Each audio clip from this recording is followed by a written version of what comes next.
You. Yes, you. Picture this. You built a home, one whose design and location you planned for and dreamt of. It is in a community where you can hang out with your friends, establish a business in, go on a nice walk with a special someone, and just be you. Then one day, you wake up, and someone tells you they need your home to make the world a better place. They would have to make changes in the community you lived in. There are certain parts of it that you cannot touch anymore, areas that you cannot use for your lemonade stand or other enterprises you may have engaged in. But you and the rest of the neighborhood would be paid for preserving areas A, B, and C. The first question in your mind would probably be, who are these people anyway?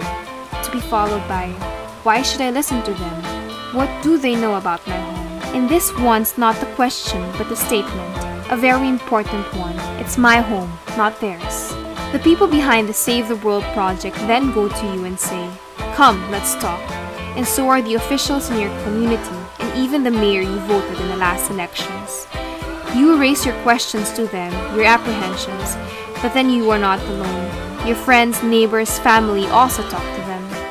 This is a kind of picture where the REDD+ safeguard story is woven in. REDD, or Reducing Emissions from Deforestation and Forest Degradation, is a mechanism where forest-dependent communities in developing countries are incentivized for preserving their home, the forests. It is an important initiative as deforestation accounts for almost 20% of global greenhouse gas emissions.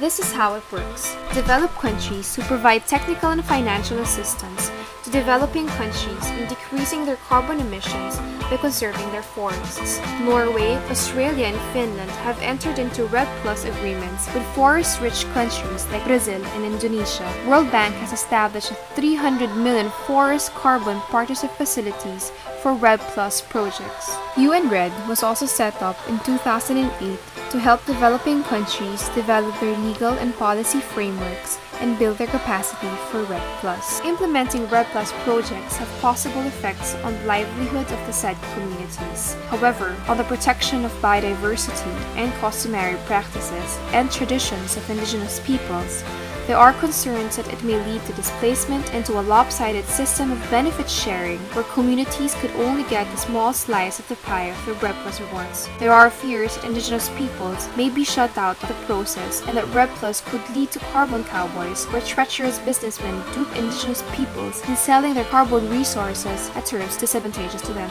This is where REDD+ safeguards come in. REDD+ safeguards are measures that aim to minimize or lessen the negative impacts of REDD+ on the socio-economic well-being of forest-dependent communities, as well as its environmental hazards.